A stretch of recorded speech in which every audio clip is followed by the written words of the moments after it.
안녕하세요. 30대 여성입니다. 사람 대신 고양이를 가족으로 삼아 살고 있습니다. 어린 시절에는 강아지를 키워보지 않았지만 지금은 고양이를 더 좋아합니다. 부모님과의 화해를 이루었고 요즘에는 고양이와 노는 재미에 빠져 살고 있습니다. 세 자매 가운데 막내로 태어났고 부모님은 아들을 원하셨지만 여자로 태어나 부모님의 아들복을 잃어버렸습니다. 아들이 우세한 시대에 태어난 우리는 주변 사람들로부터 여자들이라고 비난을 받았습니다. 이처럼 나는 내 이야기를 전하고 싶었습니다. 부매대로 숨어있는 황당한 이야기를 시작하겠습니다. 출혈이 멈추지 않아 큰일 날 뻔했다고 하셨어요. 결국 어머니의 건강을 생각해서 더 이상 아이를 가질 수 없다고 하셨다고요. 이런 말을 하는 것이 조금 창피하긴 하지만 어릴 때부터 예쁘다는 말을 많이 들었어요.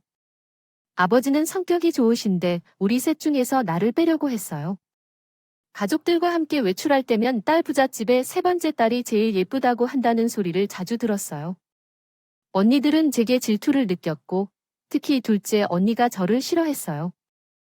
부모님이 보지 않으면 언제나 싸움이 터지곤 했고 언니가 항상 저를 울리곤 했지만 저는 둘째 언니를 매우 좋아했어요. 귀찮아 하는 것을 알면서도 언니를 계속 따라다니며 우리 둘은 서로 어디든지 함께 다녔고 친구처럼 놀았어요. 어떤 문제가 생기면 서로에게 가장 먼저 말하며 조언을 구했고 쇼핑을 할 때도 항상 함께 다녔어요. 최고로 친한 친구 같은 사이였어요. 이 옷 어때? 이쁘지? 좀 춥지 않아? 겨울인데. 무슨 치마야? 치마를 입어도 겨울이 무슨 상관이냐? 예쁘면 되지.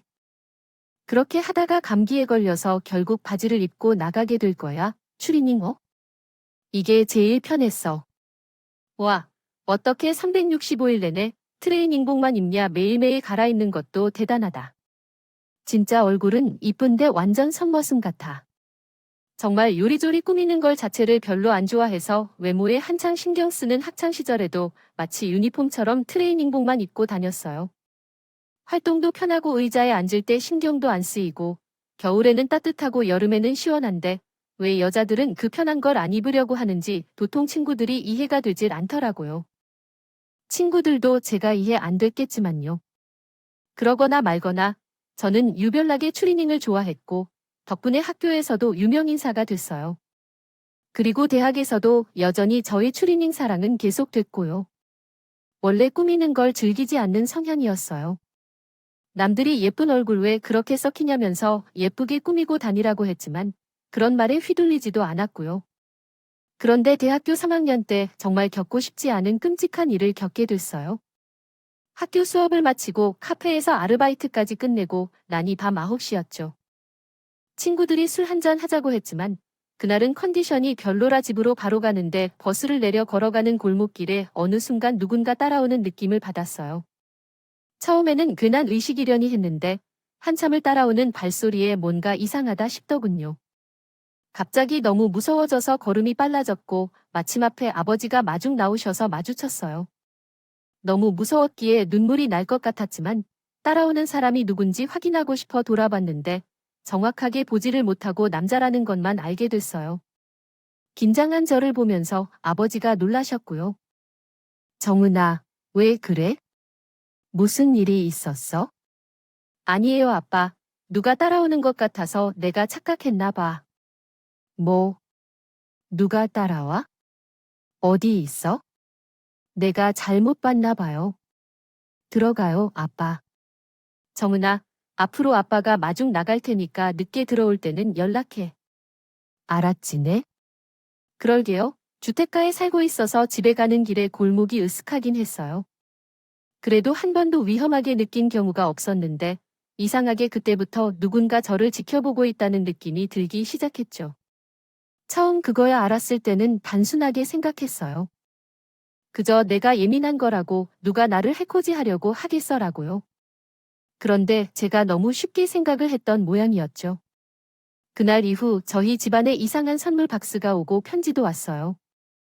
열어보면 모두 저를 좋아한다는 내용이었는데 누군지도 모르는 사람이 제 생각을 하루 종일 하고 있다고 하니 소름 끼쳤죠. 그것 말고도 여전히 골목길에서 저를 쫓아다니는 시선이 느껴져서 결국엔 밝은 낮에도 혼자 다닐 수가 없게 되었어요. 매일 불안하고 두려워서 집을 나갈 수도 없었고 경찰에 신고해도 범인을 찾을 수가 없었어요. 어느 순간부터는 집안에서만 지내야 했고 학교도 휴학해야 했어요. 그 당시에는 골목에 CCTV가 많이 설치되지 않아 범인을 잡기가 어려웠고 피해자인 저는 계속 도망쳐야 했어요. 그렇게 우리 가족은 결국 이사를 가게 되었죠. 너무 무서워서 일상생활이 어렵게 되어 몇십 년을 살아온 곳에서 떠나야 했어요. 이후에도 집이 혹시나 하는 걱정으로 아파트로 옮겨가고 나서야 조금씩 외출할 수 있게 되었어요. 그런데 학교는 결국 휴학하고 졸업하지 못했어요. 동기들은 이미 졸업해서 사회로 나가는데 저는 그러지 못했죠. 그 경험을 겪으면서 외모에 더 신경을 쓰게 되었어요. 어딜 가도 모자를 쓰고 마스크를 썼는데 요즘은 코로나로 마스크를 쓰는 모습이 익숙하지만 당시에는 사람들이 이상하게 봤어요. 아픈 사람들이나 마스크를 쓰는 사람들로 오해를 받았죠. 허우대라는 걸 착각한 청순한 아가씨가 쓰고 다니고 있었는지 이상하게 보였나 봐요. 22살에 겪은 그 스토커 사건 덕분에 제 삶은 완전히 변해버렸고 교우관계도 무너지게 되었어요. 친한 친구들도 사회생활을 하면서 점차 소원해졌고 연락이 뜸해졌고요. 상황이 이렇게 되자 가족 외에 의지할 수 있는 사람은 없었어요. 특히 언니들이 제게 큰 힘이 되어 주었죠. 첫째 언니는 결혼을 일찍 했어요. 25살 때 대학 시절부터 사귀던 남자와 결혼을 했고 엄청 당돌하고 용감한 성향 때문에 훌륭한 며느리로 시집을 가고 조카들을 낳으며 가정을 잘 꾸려나갔어요. 부모님도 언제나 첫째 언니는 걱정 안 해도 돼, 뭘 해도 똑 부러지게 하니까 안심이 되라는 말씀을 자주 하셨어요. 걱정만 끼치는 나와는 달랐죠. 둘째 언니는 중간에 끼어 있어서 그런지 차분한 성격이었어요. 덜렁거리던 나를 정말 많이 챙겨주고 엄마처럼, 친구처럼 의지할 수 있는 그런 언니였어요. 첫째 언니가 결혼할 때는 별로 신경 쓰지 않았지만 둘째 언니가 결혼을 한다는 걸 말했을 때는 저에게 큰 충격으로 다가왔어요. 정말 결혼할 거야? 그래, 나도 결혼해야지. 이제 어떡하지? 나도 좋은 사람 만나서 결혼할 거야? 우리 막내 동생도 그렇게 예쁜데 어느 남자도 좋아하지 않겠죠. 난 결혼이 싫어. 그래서 언니도 하지 말라고 애매하지. 언니가 결혼해도 자주 볼 수 있는데 멀리 가는 것도 아니고 매일 보는 것과 다르잖아. 그 오빠 너무 못생겼어도 좋아한다고 말하지 마. 그래 계속 그러면 언니 마음이 아플 텐데. 언니가 시집 가는 게 너무 싫었어요. 하지만 내가 싫어한다고 언니의 결정이 번복되지 않았어요. 어쩔 수 없이 눈물로 축하를 해줘야 했어요. 처음에는 결혼 소식에 서운해서 밥도 제대로 먹지 않고 언니도 안 보고 있었거든요. 30이라는 나이에 유치하게 행동한다는 걸 깨달았지만 언니에게 많은 의미가 있었기에 그렇게 마음을 털어야 했어요.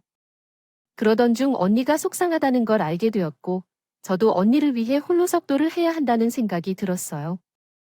이별은 슬프지만 언니 말처럼 영원한 이별은 아니니까요. 그래서 마음을 굳히고 언니의 결혼식을 축하하기로 했어요. 언니, 미안해.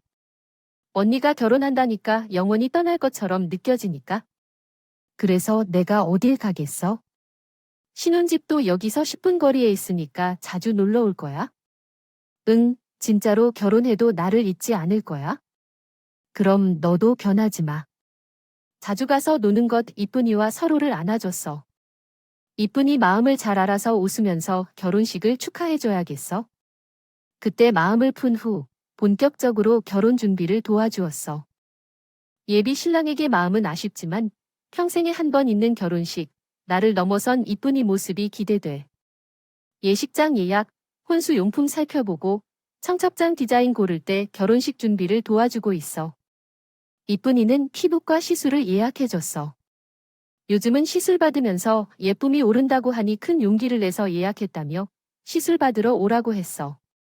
함께 상담받고 시술 받으라고 했어. 결혼식 사진 잘 나오려면 그렇게 해야 한다면서. 피부과는 처음이라 얼떨떨했지만 가려고 기대했던 둘째 누나가 함께 가자고 해서 함께 가기로 했어.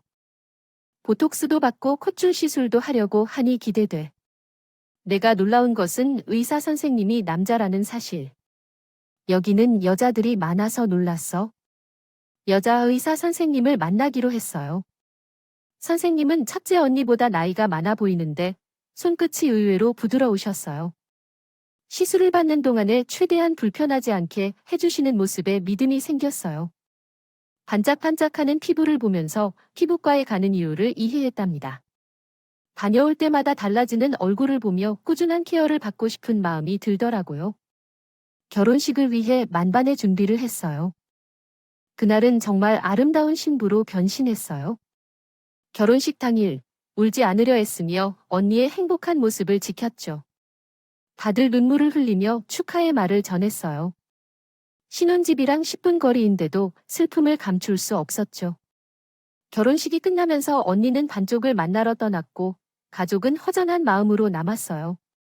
둘째 언니와 함께 방을 사용하다가 혼자 사용하게 되니 방이 얼마나 공허해 보였는지요.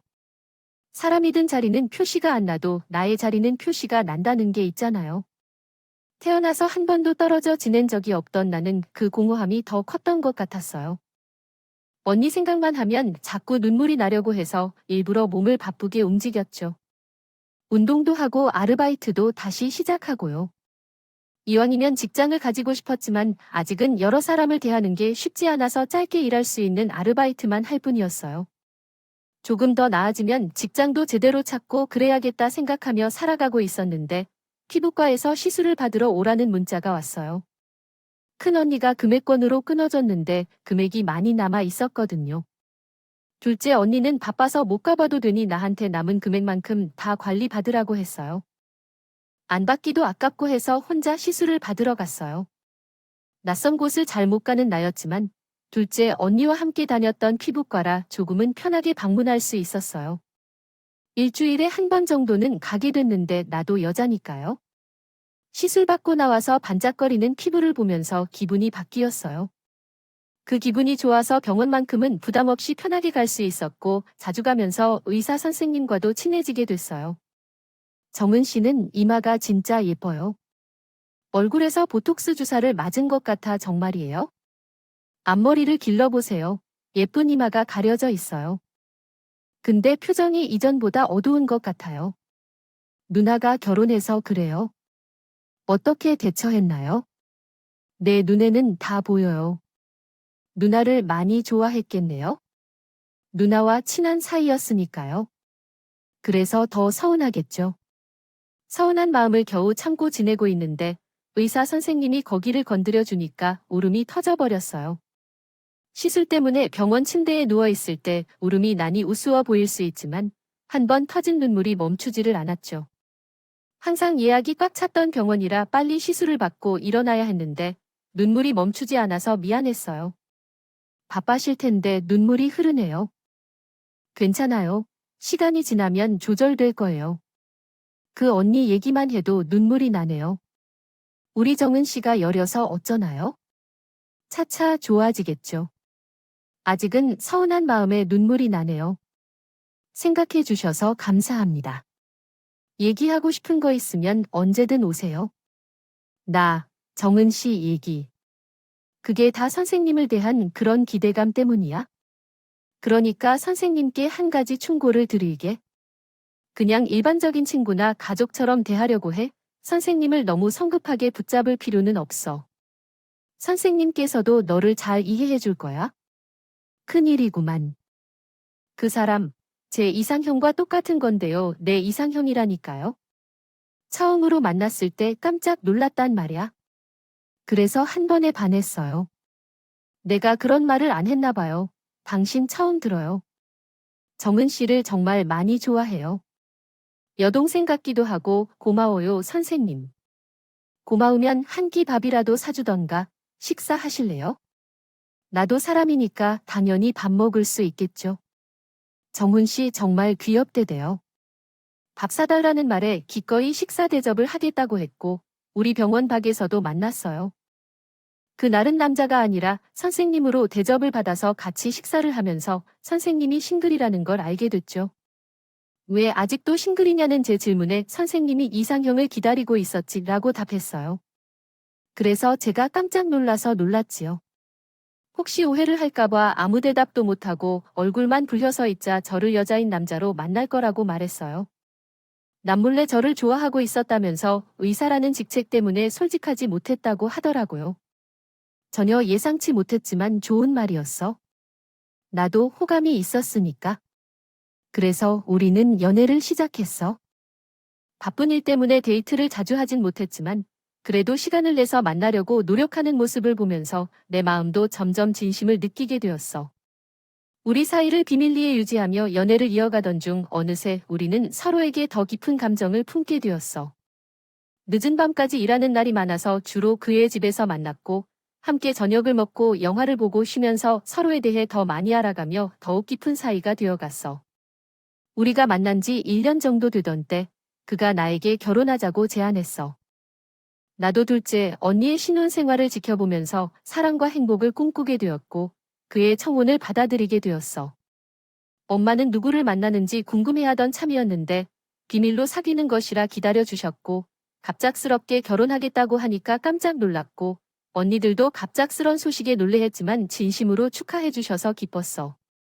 막내로서 어리게만 보였던 나지만 결혼하게 되어서 대견하다고 하셨고 상견례를 하고 결혼식 준비를 하다가 그가 스몰 웨딩을 하자고 제안했어. 그는 나보다 13살이나 연상이고 혼란스러운 분위기를 싫어해서 그런 거였어. 부모님은 세 번째 결혼을 하는 내게 그런 결정을 문제없이 받아들여 주셨고 아쉬움이 남긴 하지만 가능한 한 준비해주고 싶어서 혼수는 최대한 아름답게 하자고 결심했어. 그가 나에게 맞춰주고 싶어서 그래 한창 결혼 준비를 하고 있던 중에 갑자기 코로나19가 터졌어요. 당시 상황이 너무 심각했으니까 밖으로 제대로 나가기도 힘들었어요. 그래서 축소된 결혼식도 취소해야 했죠. 언제 결혼식을 올릴 수 있을지 알 수 없어서 어려워 보이는데 우리 병원에도 예약이 다 취소됐어요. 정말 너는 괜찮니? 어쩔 수 없어. 우리만 이런 것도 아니니까. 결혼식은 나중에로 미뤄두고 살림부터 합치자고 했어. 혼인신고를 먼저 하고 말이야. 결혼식은 나중에 해도 돼. 나는 빨리 너랑 함께 살고 싶어. 나도 그래. 하지만 그 사람은 어차피 결혼 약속한 사이니까 살림부터 합쳐야겠다고 했고 혼인신고를 하는 전제로 결정을 했지. 바이러스 때문에 전 세계가 마비된 상황이니까 누구 탓도 할 수는 없었어. 그 상황에서 할 수 있는 방향으로 바꿀 수밖에 없어. 그래서 우리는 식사를 생략하고 신혼생활을 시작했어. 가구도 있었고 최신 가전제품들이라 새로 살 필요도 없었어. 필요한 것들만 최소한 준비했고 돈도 많이 들지 않았어. 맘 상할까봐 혹시 싹 다 바꿔야 하나 고민했는데 그럴 필요는 없다며 돈들을 부모님께 다시 돌려주로 했어. 결혼식 때 맘 상한 것도 많다고 했어요. 제가 한참 어리다 보니까 그 사람이 준비를 모두 해줬어요. 게다가 결혼식을 못해서 미안하다며 고급 외제차까지 선물로 주었죠. 이런 상황을 언니들이 알게 되니까 너무 좋아했어요. 우리 동생이 잘 시집간 것 같아서 동생이 준 혼수돈을 돌려주기로 했어요. 정은이는 이제 행복한 일만 남았네요. 맞아. 계집애 나 시집갈 때는 싫다고 하면서 밤낮으로 울었는데 언제 그 의사를 꼬셔서 결혼을 하고 남편을 만났나 봐요. 둘째 언니 덕분이라고 해야 할까요? 아니면 시술권을 사준 큰 언니 덕분인 건지, 아니면 우리 덕분인 건지 나도 잘 모르겠어요. 행복하게 잘 살면서 애들도 많이 낳아야지. 고마워 언니야. 신혼생활은 진짜 행복했어요. 코로나로 밖에 잘 못 나가고 백신도 없는 바이러스가 무서웠지만 그 사람과 함께 할 수 있다는 것이 정말 큰 기쁨이었어요.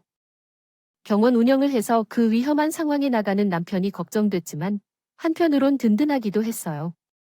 그 사람만 믿고 살아가자고요. 생각에 저는 안정감을 크게 느끼며 남편은 한동안 바이러스 확산 때문에 어려워했지만 몇 달 뒤부터 다시 환자가 늘어난다.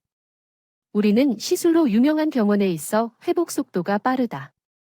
남편이 바쁘기 때문에 나는 열심히 집안일을 도맡았다. 영양이 균형 있는 식사와 영양제를 챙겼다. 처음에는 어려웠지만 인터넷에서 정보를 얻거나 친정어머니가 가르치는 대로 배워가며 살림을 했다. 모든 삶이 만족스러웠지만 남편의 지방에서의 야간 근무가 마음에 들지 않았다. 코로나로 인해 의사가 그 병원을 그만두자 남편이 그것을 돌봐야 했기 때문이다. 남편은 격일로 지방을 왕복하며 근무하다 보니 자주 집에 오지 않게 되었다. 이러한 상황에서 남편의 건강이 점점 좋지 않아져서 걱정이 커졌다. 친정 어머니도 얼른 아이를 가지라고 권하고 나도 남편 닮은 아이를 빨리 낳고 싶었다. 따라서 건강관리도 해야 하고 날짜도 맞춰야 하는데 격일로 들어오는 남편이 피곤해서 집에 오면 그대로 눕는다. 바쁘다며 건강을 챙길 겨를도 없었고 임신이 잘 되지 않았다. 병원에서는 곧 노산이라고 해서 얼른 임신을 해야 한다고 했지만 현실은 따라주지 않았다. 내 속은 타는 듯했다. 이번에도 아닌가 싶어 임신 얘기를 했지만 나이가 많아서 안 생기나 봐. 그게 무슨 상관이냐, 생길 때 되면 생기겠지. 아예 없어도 괜찮다고 생각했다. 하지만 날씨가 흐려서 하루라도 빨리 낫고 싶었다. 억지로 할 순 없다고 여겼는데 너만 있으면 돼. 그게 충분해. 뮤비도 지원은 해주었지만 마음이 풀리지 않았다. 병원에선 이상이 없다고 하지만 아이가 안 생기는 게 답답했다. 걱정이 생겼는지 표정이 어둡더군요. 무슨 일 있어? 얼굴이 안 좋은데. 우리 병원 근처에 새 피부과가 많이 생겨서 환자가 줄어드는 것 같아. 그럼 어떻게 해야 해? 돈이 부족한 거야? 장인어른에게 좀 빌리면 안 될까? 1억 원 정도 빌려왔는데 나중에 갚을 것이다. 아빠께 말씀하러 가봐야겠다. 시댁에서 이미 많은 돈을 끌어다 써서 더 이상 빌릴 수 없단다.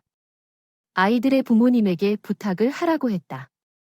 내 자신하지는 않았지만 남편이 계속 병원을 운영하고 있으니 나중에 갚으면 되겠지 싶어 조심스레 부탁을 했더니 큰 돈을 쉬쉬 빌려주셨다.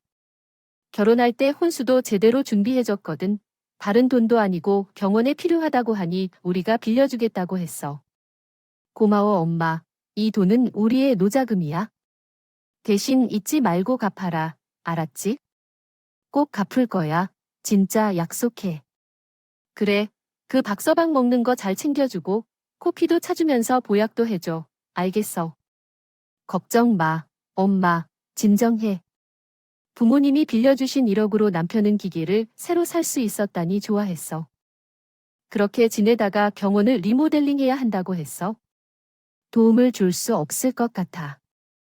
리모델링을 해야 하니 기계도 바꿨는데 부족해. 새로운 공간들이 많아 리모델링을 해야 해. 상당한 돈이 들 것 같아. 괜찮겠어? 모아놓은 돈을 다 사용해야 하겠지. 큰 돈 없이 운영을 했으면 좋았을 텐데. 여자 손님이 많다 보니 인테리어에 신경을 안 쓸 수가 없다면서 리모델링을 강행한다고 했어요. 그러면서 돈이 또 부족하다고 했고 1억만 또 만들어 달라고 부탁하더군요. 이미 친정 부모님께 빌렸는데 그 돈을 어떻게 마련해야 할지 걱정이었어요. 부모님께 더 짐을 지워드릴 수 없다고 했더니 이번엔 언니들한테 빌려보라고 하더군요. 돈 빌려달라는 말 진짜 하기 힘든 말이잖아요. 아무리 언니들이라고 해도 한두 푼도 아니고 1억이나 되는 돈을 어떻게 얘기를 해요. 하기가 어렵다고 머뭇거렸더니 그걸 못해주냐며 저에게 화를 냈어요. 말이라도 해보는 게 그렇게 어렵니? 리모델링 하는데 6억이나 들어 그중에서 1억만 빌려달라고 하는 건데 그게 어렵냐고. 1억이 무슨 강아지 이름이야 말하면 척하고 나올 수 있는 돈이냐고. 갚을 거야. 내가 갚을 거니 당신. 나 못 믿어. 어려울 때 처가에 손 좀 내밀 수 있는 거지. 그것도 못해주냐는 식의 남편 말에 마음이 많이 상했어요. 정말 신경을 많이 쓰는지 얼굴이 헬쑥해진 남편을 보니 아내든 내가 나서야겠다는 생각이 들었고 언니들에게 어렵게 말을 꺼냈죠. 말하기 힘들었지만 막상 얘기를 하니 언니들은 왜 진작 말하지 않았냐면서 얼마든지 도와주겠다고 했어요. 덕분에 모자란 돈을 마련할 수 있었고 병원은 리모델링을 할 수 있게 됐어요. 리모델링 하는 동안 병원 문이 닫혀서 시간이 남았던 나는 이전에 못 다녀간 여행도 하고 싶지만 지방에 있는 병원을 돌보아야 했다. 남편은 계속해서 집에 들어오지 않았고 시간이 흘러갈수록 남편과의 거리가 멀어져가는 느낌이 들었다. 결혼 전과는 너무 다른 남편의 모습에 식어진 관심을 느낀 채 어색한 기분에 빠졌다. 내 레이더는 남편의 변화를 감지하고 있었고 혹시 바람 피우는 것은 아닌가 하는 의심마저 들었다. 하지만 힘들게 노력해서 이룬 결혼 생활이라 생각하고 불안한 마음을 무시했다. 오늘도 마음을 달래려고 남편을 위해 보양식과 보약을 준비했다. 내 마음은 남편을 믿었기 때문이다. 내가 내 남편을 믿지 않는다면 누가 믿겠는가? 결혼 전에 보여준 그의 모습을 믿을 필요가 있었다. 그러던 어느 날 나는 이상한 일을 목격했다. 남편이 외박 후 집에 왔는데 그의 속옷이 이상했다. 이상한 속옷을 입었다고 했지만 그가 속옷을 사준 적이 없었기 때문에 의심이 들었다. 이러한 수상한 사건이 반복되자 남편의 행동이 모두 의심스러워졌다. 집으로 들어오는 것조차도. 횟수도 줄었고 피곤하다며 잠자리도 피하고 다른데 정신이 팔린 사람처럼 마음이 딴 데가 있는 느낌이 확실하게 들기 시작했죠. 예감이 좋지 않았어요. 그래서 병원에 한번 가보기로 했죠. 마침 리모델링도 끝났고 해서 간호사들 간식도 사들고 병원에 갔어요. 어서 오세요. 어디가 불편하세요? 아, 저는 아마 사모님 어서 오세요. 지금 원장님 수술 중이세요. 곧 끝날 것 같은데 잠시만 앉아 계시겠어요? 그럴게요. 이거 간식이에요. 나눠 드세요. 고맙습니다.